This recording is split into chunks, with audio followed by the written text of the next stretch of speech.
ఆదికాండము 13. 1. అబ్రాము తనకు కలిగిన సమస్తమును తన భార్యను తనతో కూడనున్న లోతును వెంటబెట్టుకొని ఐగుప్తులో నుండి నెగెబునకు వెళ్ళెను. 2. అబ్రాము వెండి బంగారము పశువులు కలిగి బహు ధనవంతుడై యుండెను. 3. అతడు ప్రయాణము చేయుచు దక్షిణము నుండి బేతేలు వరకు, అనగా బేతేలుకును హాయికిని మధ్య తన గుడారము మొదట ఉండిన స్థలము వరకు వెళ్ళి. 4. తాను మొదట బలిపీఠమును కట్టిన చోట చేరెను. అక్కడ అబ్రాము యెహోవా నామమున ప్రార్థన చేసెను. 5. అబ్రాముతో కూడా వెళ్ళిన లోతుకును గొర్రెలు గోడ్లు గుడారములు ఉండెను గనుక. 6. వారు కలిసి నివసించుటకు ఆ ప్రదేశము చాలకపోయెను, ఎందుకనగా వారి ఆస్తి వారు కలిసి నివసించలేనంత విస్తారమయుండెను. 7.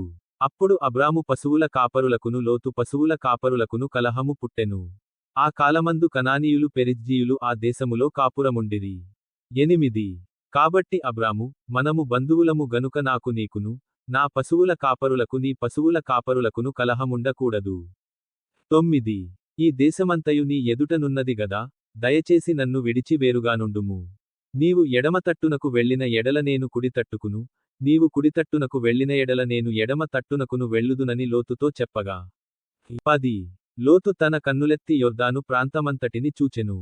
యెహోవా సొదొమ గొమొర్రా అను పట్టణములను నాశనము చేయకమునుపు సోయరుకు వచ్చువరకు అదంతయు యెహోవా తోటవలెను ఐగుప్తు దేశమువలెను నీళ్లు పారు దేశమయుండెను. 11. కాబట్టి లోతు తనకు యొర్దాను ప్రాంతమంతటిని ఏర్పరచుకొని తూర్పుగా ప్రయాణము చేసెను. అట్లు వారు ఒకరికొకరు వేరైపోయిరి. 12. అబ్రాము కనానులో నివసించెను.